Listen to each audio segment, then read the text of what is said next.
Татарстан Дәүләт Советында иң игътибарлы татарстанлыларны бүләкләделәр. 1 февральдан алып 1 сентябрьгә кадәр оештырылган хаталы элмә токталарны табучылар арасында бәйге тәмам. Тулырак алдагы язмада.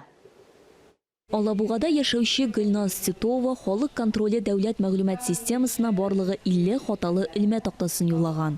Мондый тупас хаталар булуына оят ди Гөлназ. 1000 еллык тарихы булган, музейлары, һәйкәлләре гаять күп булган, мәдәниятле Алабугада да ни аяныш шушы проблема бик еш очрый. Аларны күргәч, әлбәттә, йөрәк әрни.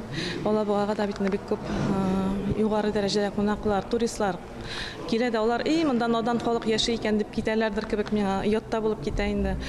Татар телен саклау һәм үстерү мәсьәләләре комиссиясы тәкъдиме белән агымдагы елның 1 февраленнән 1 сентябренә кадәр һәр кеше элмә такталар, топографик билгеләр, юл күрсәткечләре һәм торак йортлар аншлагларындагы исемнәр һәм язуларда хаталарны ачыклап, фотосурәтләрне халык контроле платформасына юллый алды.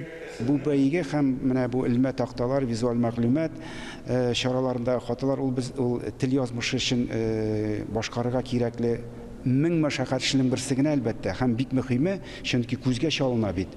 Без күрә торып, үзебез татар егетләре, кызлары булып, татар теленә шулай мыскыллы карашны түзеп торырга тиеш түгел әлбәттә. Чөнки закон таләп итә бит әле ничек булырга тиешлеген.